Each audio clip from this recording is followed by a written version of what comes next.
tidak akan melepaskanmu, tidak akan, tidak. Herman, aku lakukan semuanya untukmu, Herman. Hermanku, Herman. Nah, zaman dhisik iki teater geng-gengan, Mas. Jadi genge Jawair bentroke karo genge Handayani. Teater bintang mek kuncup. Akhir iki pentas ura-ura dadi ganggu. Jadi ora rukun ya. Tapi dalam hal berkarya produktif kabeh do kerja.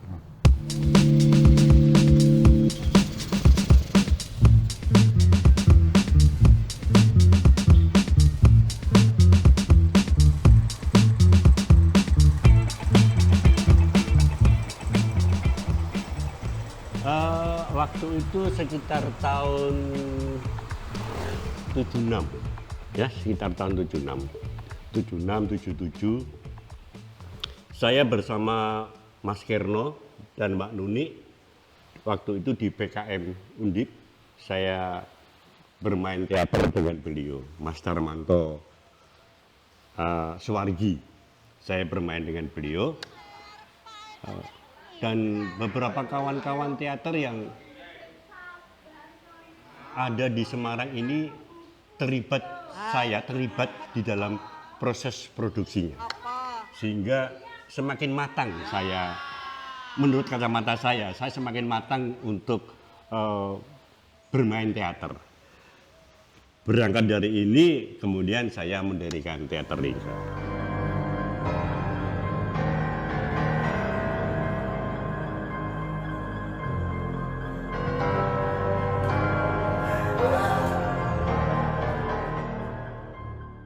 Kelompok yang saya bikin pertama kali itu namanya Teater Merah, itu tahun 95 salah.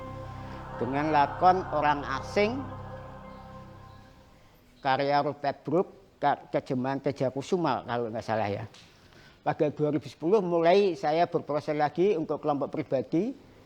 Teater Merah saya ganti menjadi Drama Lab, karena merah itu berat. Nah, ada orang bilang, kamu terlalu berani memakai nama merah. Apalagi kamu pakai filosofi merah itu adalah hidup dan menghidupi.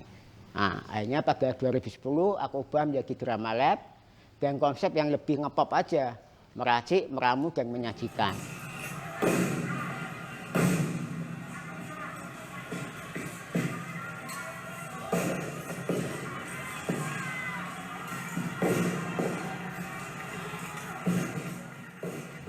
MPJP itu dimulai sekitar 2010. Waktu itu kami kumpul sama teman-teman ya mungkin seangkatanku dan seangkatan di bawah itu ada beberapa teman kami sepakat awalnya ya sepakat berteater lah, sepakat berteater belum punya nama gitu ya. Kami sepakat berteater yuk bikin berkumpul latihan bersama. Kemudian entah nanti jadinya apa kan gitu. Nah kemudian oke, kami sepakat, juga ada yang senior juga, jadi dari beberapa generasi berarti ya. Nah kemudian setelah itu kami proses. Gitu. Karena kepintaran bebas secara ekonomis menguntungkan, atau diharapkan dapat menguntungkan bagi rumah tangga kalian kelak, begitu kan? Saya kira begitu amat. Tahun 97 saya mencoba memberanikan diri untuk masuk ke sekolah, memberikan pembinaan pada teater-teater di sekolah. Saya mencoba menularkan apa yang saya punya dengan ya bekal niat ingsun ibadah. Nah, itu. Tahun 2019 mencoba saya dengan para alumni-alumni yang ada di sekolahan itu mencoba saya kumpulkan. Saya mencoba ajak ngomong, apakah kalian tidak menginginkan untuk sebuah kelanjutan, sebuah proses setelah kamu lepas dari sekolahan? Ada, mereka banyak yang berkeinginan untuk itu. Nah dari situlah Kerentek itu muncul nama Teater Mata Jiwa itu untuk mewadahi mereka. Tapi tidak menutup kemungkinan memang ini juga umum, bukan hanya untuk khusus untuk para alumni, tapi memang saya buka untuk umum juga kan gitu. Mereka sudah cukup membantu kita. Membantumu terutama.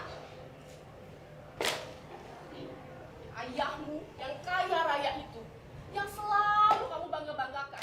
Hai teater ini sebenarnya apa ya, berawal dari proses insidental sih. Maksudnya ini awalnya nggak diarahkan, ayo kita buat satu wadah baru gitu. Awalnya nggak seperti itu sih. Kita waktu itu aku lupa berapa orangnya, tapi dari teman-teman yang alumni teater MK itu punya keinginan yuk proses bareng gitu. Pertama untuk ya kita melepas rindu karena sudah lama nggak proses bareng. Kadang kan setelah lulus kan ya sibuk dengan dunianya sendiri-sendiri, punya pekerjaan sendiri, ada yang keluar pulang ke rumah, ada yang keluar kota kerja dan sebagainya. Nah, dalam perjalanannya nama Hai Teater sendiri atau Himpunan Alumni MK itu juga muncul apa ya, dari celutukan teman-teman aja gitu. Karena ya udah kita untuk mewadahi teman-teman alumni MK, ya udah kita bentuk aja sekalian gitu. Ini wadah yang bisa dipakai proses teman-teman alumni MK dimanapun sebenarnya, nggak hanya yang menetap di Semarang gitu.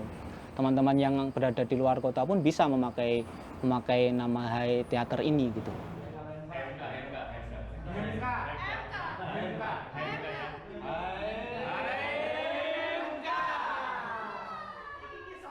Ya kita coba merespon masalah-masalah yang ada di masyarakat, kemudian kita respon dalam bentuk sebuah pertunjukan gitu, baik itu dari naskahnya atau kita pakai naskah yang sudah ada, kemudian kita masukkan isu-isu yang baru seperti itu sih.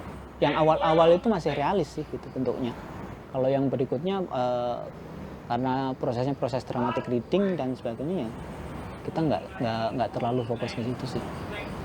Sebenarnya di teater-teater lain mungkin ada kesepakatan seperti itu ya, atau kemudian dari pentas-pentasnya kemudian terlihat gitu. Tapi kalau kita nggak bilang kita harus pakai satu gaya ini, enggak. Ketika kita buat karya, buat pertunjukan, kita proses-proses aja. Soal gaya, bentuk dan lain sebagainya, biar penonton yang mengartikan gitu. Pasti dia sudah bisa.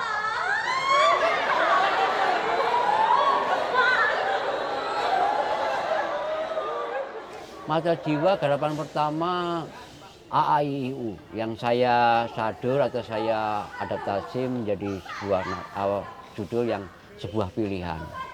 Biasanya ya saya sing sosial saja yang kita mencoba kita angkat itu. Yang sekiranya satu sisi pemain saya yang mungkin notabene itu anak-anak baru, dia sudah tahu kehidupan sosial ya seperti ini, gini-gini ini ya. Kalau merambah ke mungkin yang sekarang sudah menjadi ranah surrealisme absurd ini, saya belum untuk melakukan itu.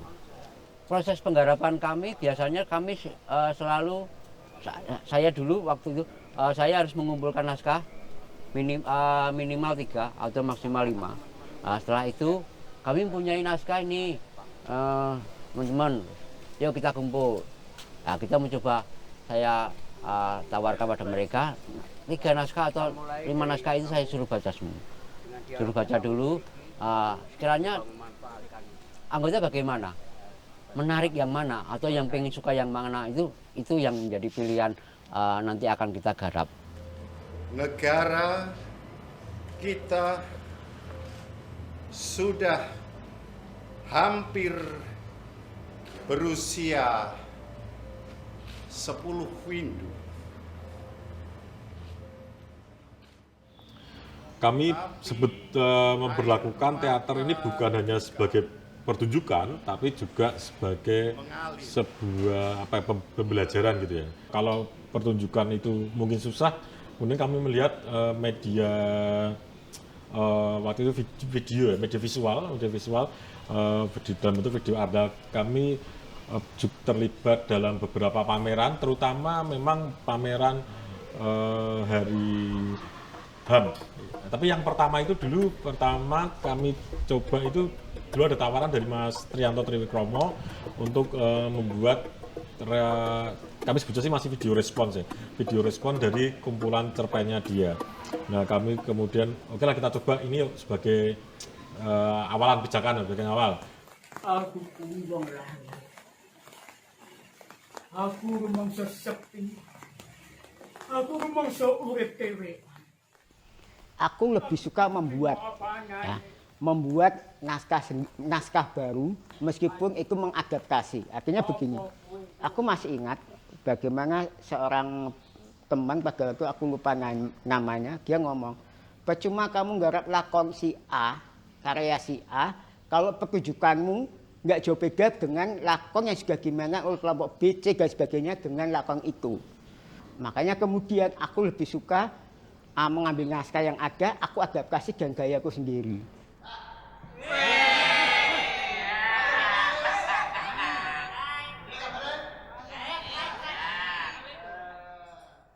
Kami melihat bahwa kita ini uripe wis rekoso, Mas. Wis berkerut, kesel. Ya ning kampus, di sekolahan, di pekerjaan. Nonton teater kudu berpikir lagi. Bukan saya membodohkan penonton, harus berkerut, harus menerjemahkan iki apa to. Padahal dia datang ke sana itu pengen hiburan, bisa guyu ngakak-ngakak dan ngerti maksudnya. Nah, berangkat dari inilah saya mencoba menampilkan naskah-naskah yang ringan dan yang lucu dalam tanda petik ya, riang gembira itu. Jadi encer aja lah. Jangan sampai penonton itu orang mudeng. Kalau ceritanya bahwa garapan-garapan lingkar itu iso diwaca karena mempunyai khas riang gembira, katanya begitu, riang gembira. Tapi saya nggak ngerti, yang penting saya punya ide begini, kita garap bareng-bareng dengan teman-teman lingkar.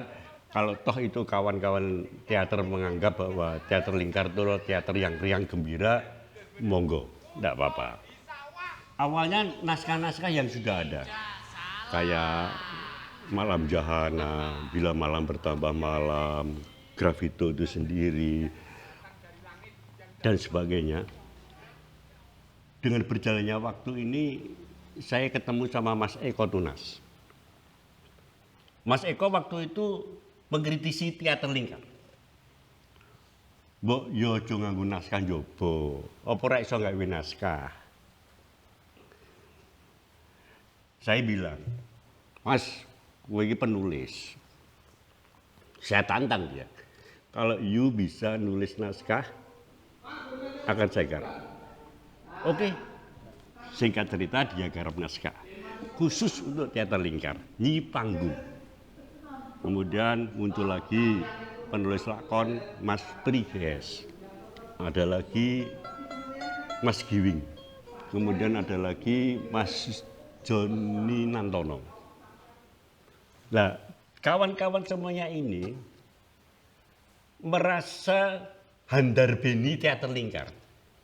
Karena dia melihat bahwa naskahku yang digarap lingkar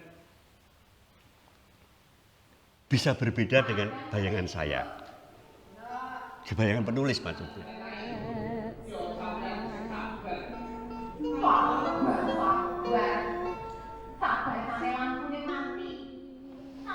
Saya masuk Semarang tahun 81 itu, teater pertama yang saya tonton itu teater lingkar.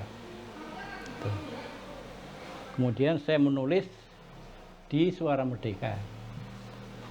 Waktu itu saya dengar teater lingkar itu sudah puluhan kali pentas, tapi membawakan naskah orang lain, bahkan naskah-naskah asing, seperti misalnya apa,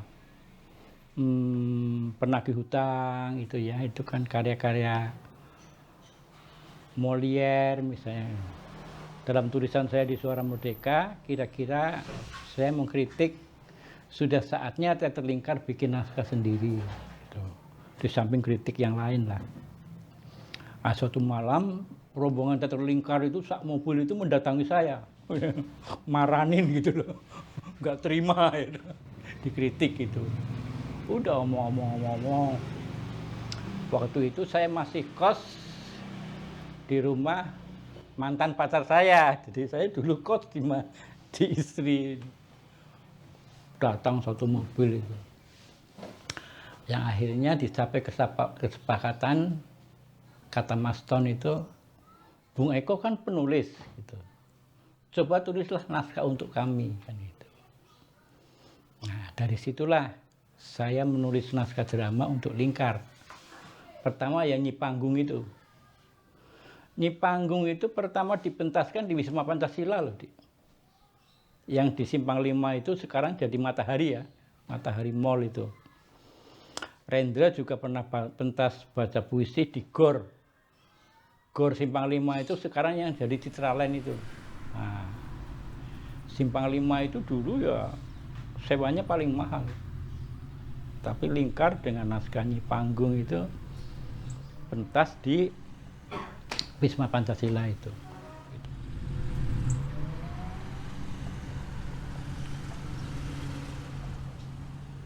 Angkatannya teater Lingkar itu ya teater kuncup, teater termasuk itu diantaranya nggone Untung Surendro itu ya tahu bergabung dia. Nah waktu itu terus timbul ekonomi, ekonomi nasastra jadi MK atau ekonomi apa lali aku jenengane si itu ada. Jadi masing-masing fakultas duwe peternakan duwe. Termasuk timbul sekolah sastra timbul Agus Maladi kuwi. Sebelumnya Mas Yudhoyono KS itu. Nah Yudhoyono KS termasuk pendiri melu gabung nih gue kelas teater. Jadi dulu pernah mentaskan Soprano Gundul, yang itu dari Darmanto Yeman. Soprano Gundul, enggak dipentas tapi yang ruangan B, dulu di Saspa itu ada ruang B itu, ini gunung dipentasnya. Saya masih ingat itu. Nah waktu itu si teman-teman Jogja, si Ainun, si remaja, Ainun, Yudis itu pada datang itu waktu itu. Nah baru berikutnya timbul teater waktu. Nah, teater waktu itu inisiatornya yang pertama lagi Agus Maladi, Andri DM, termasuk Timur diantaranya, Timur melu teater waktu itu. Terus Marco, itu mulai produktif, mulai bergairah. Itu. Nah, cara untuk duit piye lah itu ngamen. Tiket itu kerjasama karo Caca SMA, guru SMA maksudnya, termasuk diantaranya itu simulang teater kita kan itu Caca kita Pak. Sing Sultan Agung ngono, sing Cai Yayen ngono, sing ngene Hatta iki Kesatria ngono. Tapi kita paket. Jadi misalnya Kesatrian muridnya piro sing kelas 3 wajib beli. Tapi regane rego murah gitu. Sehingga teater waktu punya inisiatif untuk bisa menutup produksi. Kuwi nek sekali ra iso. Jadi kayak biskup gitu. Jam 5 mulai, jam itu selesai ganti jam itu, jadi 3 kali main. Gitu. Karena ngoyak setoran ya. Karena biaya produksinya tinggi. Kita ambil yang RRI ya. RRI itu waktu itu biayanya ya cukup lumayan lah. Sehingga untuk bisa menutup biaya produksi, ya ngono ki mau carane. Jadi bisnis aktivitas. Paket, murid-murid diwajibkan tuku mau. Tapi ya pelakon bisa jalan. Nah, di situ timbul kreativitas karena memang tidak ada waktu itu memang persaingan teater yang jalani baru agak Lingkar karo kita, yang lainnya wis teater kampus ya. Kalau kampus itu kan dia pentasnya yang kampus di tidak pernah di luar.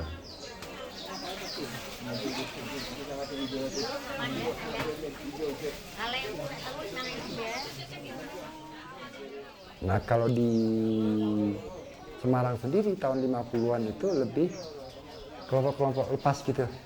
Misalnya ada Wahyudi gitu ya, dia mengumpulkan para wartawan-wartawan untuk pementasan. Kelompoknya mungkin nama apa? Wartawan. Jadi persatuan wartawan, kayak gitu ya. Sama Wahyudi itu juga sering menyutradarai pementasan-pementasan yang dilakukan oleh orang Tionghoa. Nah, Tionghoa itu kan di mana-mana kalau kita mau lihat, walaupun ada tonel, terus terutama tonel ya, di banyak-banyak tempat sama sandiwara itu. Jadi ketika masih sandiwara, Malang, Bogor, terus Jogja kayaknya aku belum dengar ada itu yang Cina-Cina ya. Terutama yang menonjol itu Surabaya, Semarang, Jakarta, gitu ya. Tapi kalau kita pasca 66 gitu ya, saya kira yang paling tua itu kelas teater. Undip. Dan Arifin, dugaan saya itu ngelatih teater itu di kelas teater itu. Kan Arifin Channel kan pernah 3 bulan ngelatih teater di Semarang.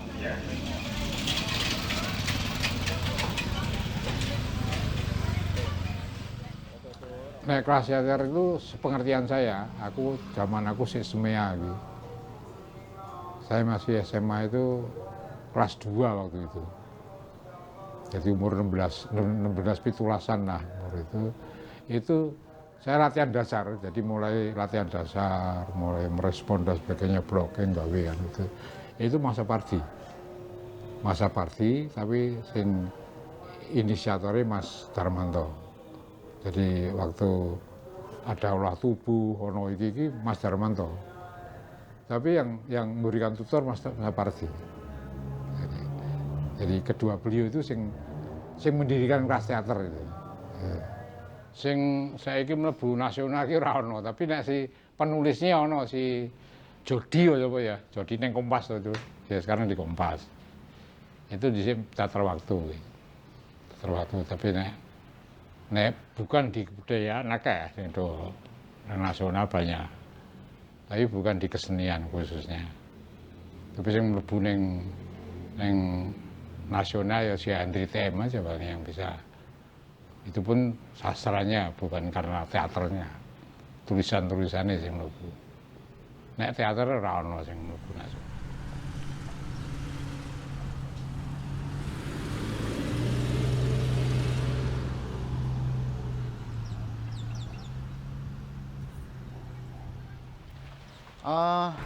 Semarang, dunia perteateran mulai agak melemah karena ketika itu yang membuat semarak ya memang kelompok-kelompok teater sekolah. Ada beberapa jumlah itu pernah saya tulis di 90-an itu kelompok-kelompok teater yang ada di sekolah. Terus kemudian kami berpikir bahwa kayaknya memang sekolah deh yang bisa meramaikan dunia perteateran. Dari kami para pelatih teater muncul kegelisahan, terus kami membentuk kelompok yang kami sebut kelompok studi teater sekolah Semarang, KSTSS, yang mana kemudian kami pun karena minim dana, kami tidak mengadakan bukan festival, namun lebih pada parade teater untuk memberikan ruang para kelompok teater sekolah. Nah, pada saatnya pun juga kami juga perlu prestis, sehingga ada informasi sumber dana, kita mencoba untuk mengembangkan saya bukan wilayah Semarang namun Jawa Tengah. Jadi sekitar tahun 98-an kita mencoba untuk tahun 1998 kita mencoba untuk mengadakan festival teater pelajar se-Jawa Tengah. Ya, pusat semuanya kegiatan kami pusatkan di Taman Budaya Raden Saleh.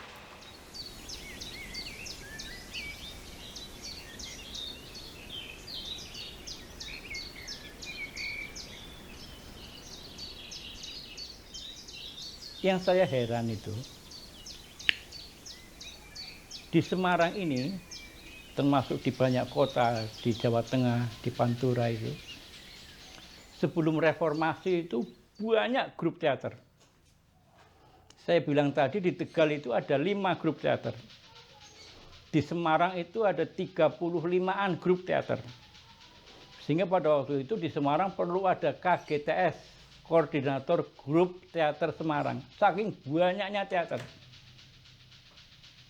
Begitu masuk reformasi, habis.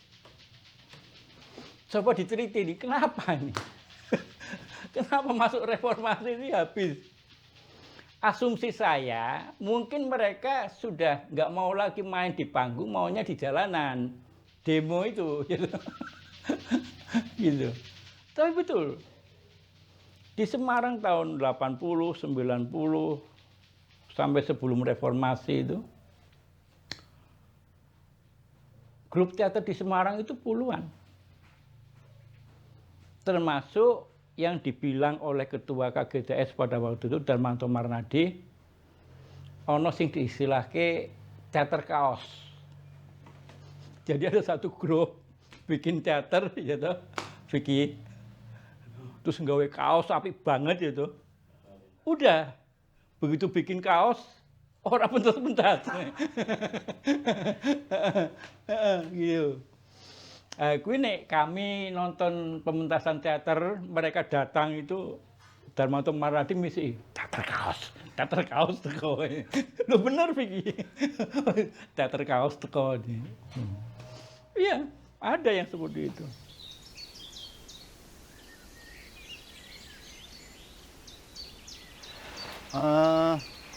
Di tahun-tahun 90-an ya, dekade 90 sampai 2000 katakanlah begitu. Kayaknya tahun-tahun itu masa keemasan teater di Semarang. Ini kalau di kacamata saya ya, baik kualitas maupun kuantitas lebih pada semarak ya. Saya lebih pada kemasan di sini semarak gitu ya. Kalau kualitas itu relatif ya. Nah, pasca reformasi barangkali itu taruh misal tahun 2000-an ini sudah mulai kendor. Beberapa kelompok teater itu mulai kendor, termasuk juga kami yang dulunya bergabung di KSTSS tadi pun juga sudah mulai berpencar. Ada yang bertugas di luar kota, ada yang masih tetap di Semarang, ada yang sibuk dengan pekerjaan.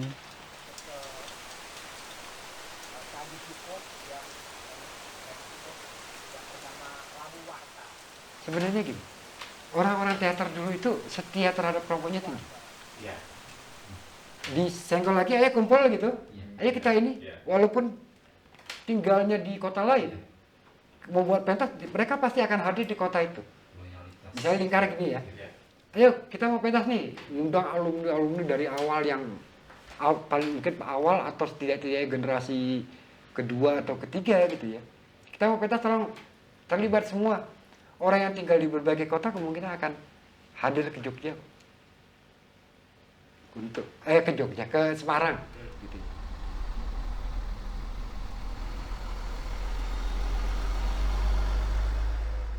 Oke, iklim teater Semarang itu sebenarnya pada awal 90-an itu jahat banget. Jadi pada era tahun 90-an itu cuma 2 kelompok teater Semarang yang mempunyai jaminan publisitas di media. Teater Lingkar di backup oleh PGS sebagai Ges Budaya di Suara Merdeka. Teater Waktu oleh almarhum Agus Maladi. Dua-duanya itu betul-betul membranding 2 kelompok itu secara total. Ya, sehingga bahkan ada suara yang mencemooh Semarang itu besarnya di koran. Dan itu memang.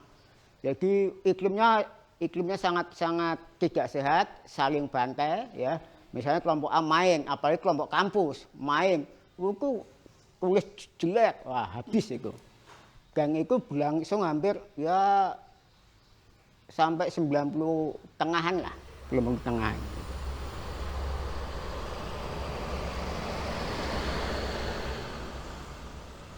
Kebetulan cah teater ini penulis, wartawan penulis, kebetulan aja. Jadi yang saya rekrut tuh bosone Agus Maladi, Beno, Andri. Itu kan kabeh cacah pes, tidak ada masalah begitu merek pentas sampai wong TBS, wong Kendal, wong udah protes.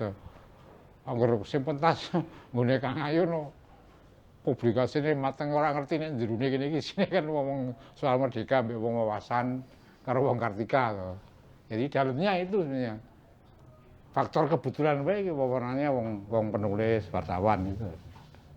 Tapi strategi mesti harus dipakai. Sehingga kita waktu itu kita masuk kampus nyiasati ning kampus ya ngono. Kita mer pentas ben simpatik piye, yo paket modelnya.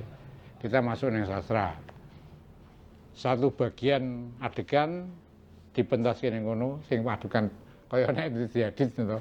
Jupuk iki gurune iki mau ngomong iki masuk jadi Indonesia dosennya ya si Yudit, si Diono barang itu. Ini kita nukilan itu ditampilkan. Nah iki kowe tuku kartis esuk. Ngono, kita satu promosi. Ya memang rekoso tapi harus kita tempuh.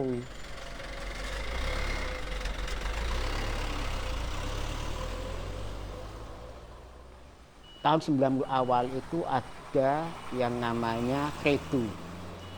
Dan itu ternyata sudah sampai ke Jakarta. Saya pada waktu itu bermain di hutan kayu, ketemu si Kak Srengenge, kita ngobrol di hutan kayu. Dia bilang, satu-satunya orang Kerawang Semarang yang gila dan benar-benar bernyali itu Alat Purwo. Karena dia menggaungkan ganyang lingkar, ambil piala, raih kemenangan. Dan itu sampai ke Jakarta ternyata. Dan kemudian doktrin yang diberikan Alet kepada anggota-anggotanya setidaknya sampai ke saya. Ya. Jadi saya bukan orang yang membenci sebuah kelompok. Saya menghargai setiap kelompok. Lingkar itu hebat. Ya. Cuma yang menjadi masalah karena saya sudah didorotin Alet kayak gitu. Saya selalu ada semacam perasaan curiga itu aja. Selain itu, lingkar mempunyai kelambatan dalam proses regenerasi. Beda dengan kelompok-kelompok lain. Waktu itu yang kuat cuma ada 3. Teater Waktu, Teater Kuncup, atau Atas Studio, Jawahir, dan Lingkar. 2 ini melakukan regenerasi yang benar-benar. Anak buahnya bisa melatih, bisa berproses, tapi di Lingkar enggak. Nah, inilah kegagalan yang 1106, 1107, 1108, 1100. Kalau pada waktu itu luar biasa. Jadi teater kampung, teater kampus itu banyak. Saya memang waktu itu sangat bangga dengan komunitas-komunitas teater yang ada di Semarang ini. Karena di situ saya banyak belajar dengan kelompok-kelompok lain. Oh, kelompok A, kelompok B, kelompok C punya plus minus. Itu sebagai guru saya. Kemudian dengan berjalannya waktu, kelompok-kelompok teater kampung menurut kacamata saya mulai mereteli. Tinggal kelompok-kelompok kampus, teater kampus. Maaf sudah membuat berani menunggu lama. Ya mutunya ya bagus-bagus. Tidak kalah dengan teater yang senior. Nah sekarang teater umum di Semarang ya tinggal teater Lingkar ya. Itu pun pentas setahun sekali. Iya kan? Padahal pada waktu itu ketika jaya-jayanya teater itu belum ada Dewan Kesenian. Sekarang begitu datang reformasi, ada Dewan Kesenian segala macam. Kok teaternya melempem. Teaternya rawan. Kan gitu. Dulu itu berdarah-darah loh. Orang berteater itu. Gedung harus sewa. Bayar pajak. Belum latihannya. Ya. Latihannya yang berapa bulan, paling enggak kan 2 bulan ya. Pentas kan gitu. Betul-betul berdarah-darah. Belum ada Dewan Kesenian, belum ada segala macam. Sekarang ada Dewan Kesenian, ada TBRS yang Kalau pentas ya bisa gratis ya. Tapi kok kosong aktivitas pentas teater itu.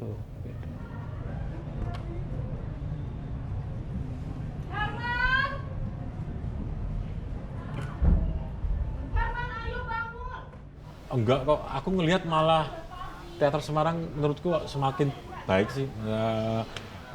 Apa ya namanya, perkembangannya cukup menyenangkan sih. Aku mungkin teman-teman aktivis teater yang 2010-an ke atas, 2020 mungkin atau 2010 15-an itu ya, belasan 15-an ke atas itu cukup gigih dalam apa berkecimpung di teater ya bentuk.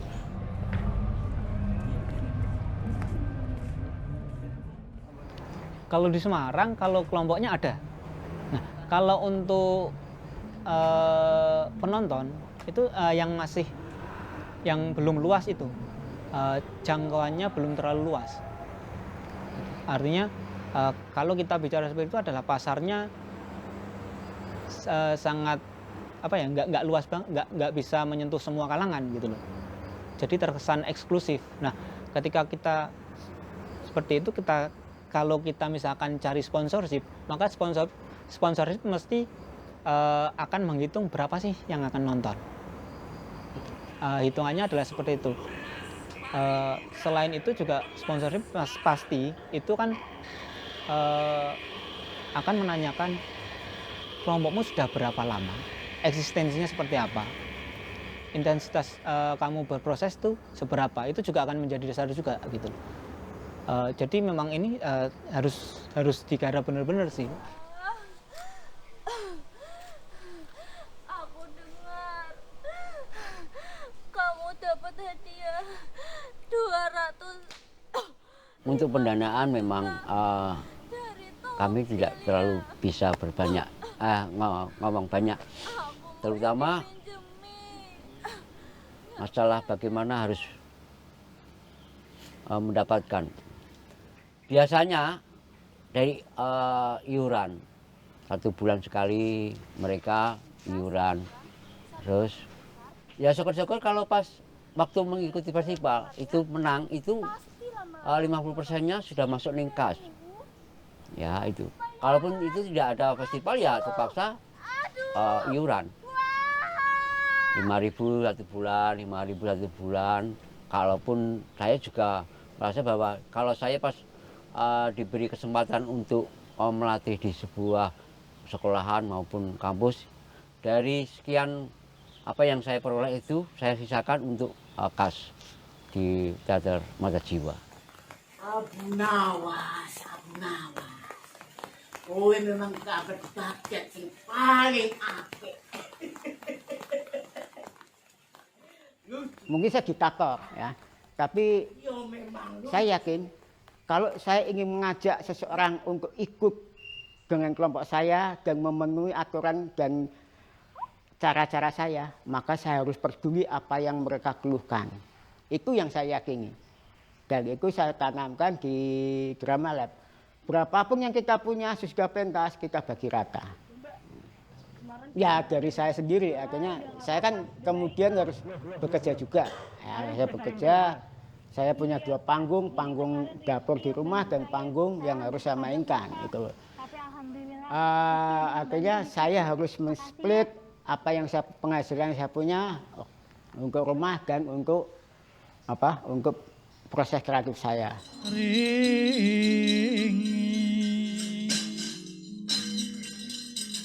Iku mau santi loto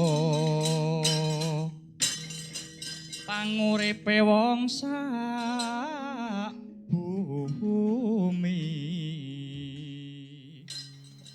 Apa ya? Persoalan-persoalan kecemburuan saja. Kecemburuan di dalam fasilitas yang dia dapatkan. Sebagai contoh misalkan, kelompok A pentas golek sponsor kangelan. Kelompok B gampang. Ya wae kelompok B punya koneksi bla bla bla bla. Ada kecemburuan semacam itu. Tapi dia harus ingat, dia lupa bahwa sebuah sponsorship, sebuah perusahaan itu mau mensponsori sebuah kelompok teater, itu pasti dia juga melihat kualitas daripada teater itu sendiri. Tidak hanya hubungan personil, tapi secara kualitas iki layak orang tak sponsori. Jadi saya lebih melihat kepada dalam tanda petik itu kecemburuan-kecemburuan semacam itu. Tetapi secara kualitas saya pikir mereka rata-rata samalah. Hanya mungkin jam terbangnya itu. Memang ada beberapa pendapat bahwa kelompok A, kelompok B itu berbeda. Karena kelompok A itu asal pentas. Kelompok B mempunyai jam terbang tinggi dengan pemain-pemain yang sudah jadi dan sebagainya dan sebagainya. Tetapi kelompok A yang sekedar pentas tidak punya pengalaman pentas itu rapopo. Untuk menjadi bisa itu kan butuh proses. Dulu B juga begitu awal-awalnya. Dia tidak melihat, maaf, contoh Lingkar ya. Lingkar umur 1-2 tahun itu ya podo karo mereka. Timi-timi. Gulanya duit di Lingkar itu tidak pernah istilahnya itu mematok harga pada undangan-undangan khusus. Salah satu caranya adalah kita datangi seseorang, si A begitu katakanlah, Mas Lingkar meh pentas, iki ono tiket, sampai butuh piro? Aku butuh loro, katakanlah begitu ya. Oke, regani piro Mas? Terserah panjenengan, arep mbok regani piro? Saya tidak pernah mematok harga untuk tiket-tiket khusus. Bisa saja dia, kalau saya menyebut 1 50.000, dia akan membayar 2 100.000. Tapi ternyata pengalaman selama ini, itu dia 2 itu bisa membayar saya 1 juta. Berarti 1 bisa 500.000, di luar dugaan saya. Bisa juga lebih dari 1 juta. Mas, aku butuh iki, aku ono duit semene. Oke, tapi kowe kudu nonton. Kowe bayar aku sekian juta, ning ora nonton, kursine kosong. Saya tidak butuh itu. Saya butuh panjenengan hadir. Itu. Kemudian teknik yang kami gunakan juga pada waktu itu saya DC, Mas. Pementasan teater pakai buku tamu. Itu matenan apa pentas teater? Saya bilang ini pentas teater. Loh kok nggak buku tamu? Sampai orang ngerti. Buku tamu ini digunakan untuk yang akan datang, saya pentas yang akan datang, saya sudah tahu siapa yang datang hari ini, nomor teleponnya berapa, saya tinggal calling. Mas, aku meh pentas, gue meh nonton pora. Dari buku tamu inilah saya punya penonton-penonton tetap. Pada waktu itu, mantenan iki. Wah, ini baru siap-siap. Gimana? Ditunggu aja ya? Ya udah Pak. Saya bikinkan minum Mbak untuk minggu. Ya. Saya kerjasama sama guru bahasa. Saya kerjasama sama dosen. Saya kerjasama sama komunitas yang punya kelompok-kelompok atau anggota yang banyak. Dan kemudian kita sistemnya apa? Kita saling menghidupi, kita sharing. Artinya begini, misal kalau tiket pegawai itu paling tinggi kan 10.000. Ya. Oke, kita ambil 8.000, yang 2.000 buat gurunya atau buat LO-nya. Ya, akhirnya kita saling menghidupi, kamu dapat, kita dapat. Ya. Tapi coba ceritakan ini, kalau fiksi. Sekarang kan banyak media, isi mending lagi. Zaman dulu masih tradisional, jadi tingkat kesulitannya masih tinggi. Gitu. Untuk sampai pada tingkat popularitas saja sudah sulit. So populer apa?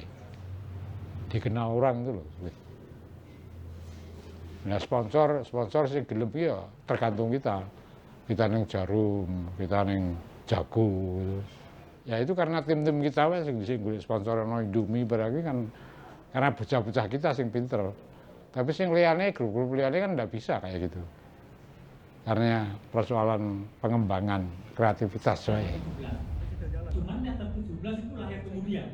Itu masanya ketika Bung Karno yang belum Nah, ya kekuatan untuk teater Semarang ya teater kampus. Nah, terus kemudian ini ada kendala psikologi sebenarnya pada pelaku-pelaku teater kampus. Nggak tahu, ini masih perlu juga penelitian, terus kemudian ada kiat-kiat atau langkah-langkah tertentu untuk menyikapi itu. Budaya selfie, budaya viral ini sangat berpengaruh psikologi pada itu. Nah, sementara beberapa kelompok teater kampus itu masih menggunakan pola-pola lama, pola-pola peninggalan juga oleh angkatan, bahkan bisa dikatakan dekade 80-an. Pola latihan mereka itu masih seperti dekade 80-an dan seterusnya. 90-an ya masih menggunakan semacam itu, bagaimana latihan vokal, bagaimana latihan gestur dan sebagainya, latihan-latihan dasar itu. Barangkali jenis-jenis latihan itu kurang pas untuk generasi milenial sekarang barangkali.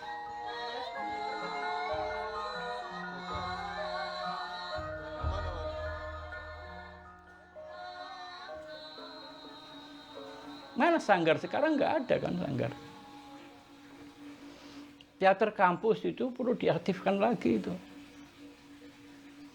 Itu saya angkat topi tinggi-tinggi sama teater kampus itu. Persoalannya sederhana, saya kan sering diminta dari juri di Teater Gema ya. Ya sering kumpul-kumpul, sering mimik-mimik bareng gitu. Mimik bareng. Itu kalau menjelang pementasan, sesudah pementasan, mereka kan tidur lanang wedok doting kruntel toh. Saya bilang, kuwi nek dudu wong teater wis do meteng kuwi. Lho betul nggak? Itu loh rasa persaudaraan di dalam tubuh teater. Itu sangat luar biasa. Loh turu pating kruntel lanang wedok wis mimik meneh. Itu kan deket sekali toh. Dengan acting itu ya. Kalau bukan orang teater. Terus untuk mengatasi kalau Anda bicara banyak di atas panggung atau dimanapun berada, persoalannya gimana? Kadang-kadang nyun sewu ya, teater kampus ini yang sering saya agak sedih. Kelompok teater kampus itu wanine pentas nang kampus itu, tidak pernah berani pentas keluar. Kan sudah selesai tuh pertunjukannya. Ya. Apakah ini bagian dari pertunjukannya? Enggak ya? Hampir semua pertunjukan, terutama teman-teman teater kampus, itu biasanya ada diskusi setelah pertunjukan. Itu pun sekarang sudah nggak seheboh dulu. Artinya ya bahasanya ya itu aja. Cuma kalau aku menyebutnya ya cuma di permukaan aja, nggak sampai sangat dalam sekali untuk hal itu. Dan kritik di media pun nggak banyak, bahkan mungkin nggak ada sekarang gitu. Jadi gini, ketika kita buat satu pertunjukan, kemudian ada yang menonton, harusnya kita mendapat feedback dari penonton, baik atau buruknya gitu. Kalau aku malah suka apa sih feedback yang buruk dari pertunjukan ini gitu. Karena itu akan menjadi pemicu ketika kita proses berikutnya, itu kita harus mematahkan kritik dari si A di pertunjukan sebelumnya gitu. Kita jawab dengan karya gitu loh.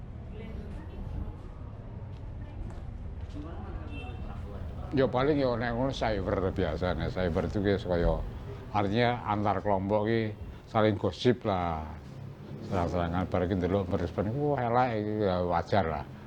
Makanya nek saya pentas, begitu selesai aku diskusi mesti. Fair aku. Tak jauh ngomong iki piye. Itu dilelek wong aku ono. Jadi jelas ngono. Kertur ngerti. Oh aku kelemah aku ning ngene. Untuk berikutnya kan saya sifatnya studi toh. Aku ora menggurino ya ora wong. Aku sih padha sinaune no. Jadi saya lebih kaya, tapi teman-teman yang lain ora do ngono kuwi. Akibatnya terlalu ego tuh. Aku paling super. Nah. memang nek dibuka ono ketok engko eleke karena pendapatnya beda-beda kan. Jadi kayak kurang iki. Jadi ketok eleke itu. Tapi buat saya untung malah. Aku ora butuh eleke, aku butuh informasi ini. Kan sugih aku jadi ini. Wong iki goblok aku wis tambah pinter to untuk itu muni kode. Nah ini. Jadi ndak ora fair karo karya dulu. Jadi lebih enak gitu. Nah, tradisi ini yang ndak ada. Malam ini mempersembahkan sebuah cover ketoprak.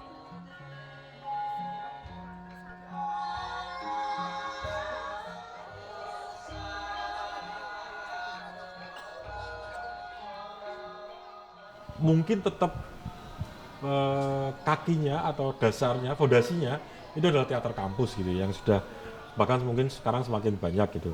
Tapi saya kira Semarang ini butuh teater umum yang syukur-syukur bisa juga menjalankan manajemen yang baik, bisa menjalankan roda organisasi yang baik pula, bisa mementaskan pertunjukan yang bernas juga.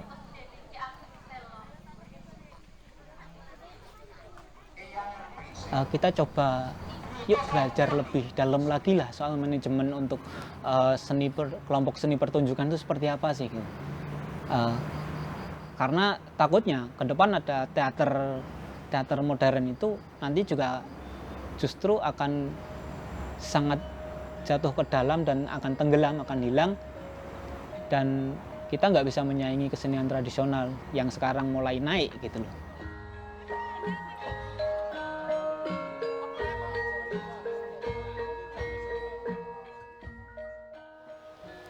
Harapan yang terkadang saya selalu gelisah bahwa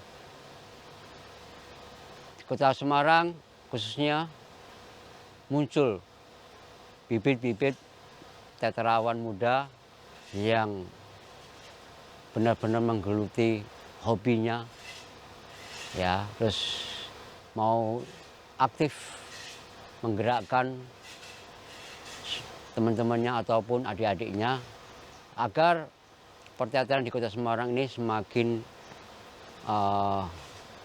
berkembang.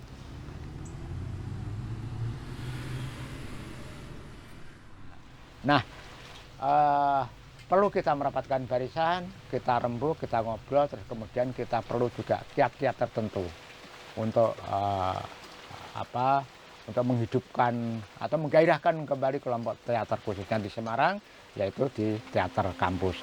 Di mana keluhan dari teater kampus itu banyak kendala ketika di kampus, karena sewa gedung itu mahal, itu ada beberapa.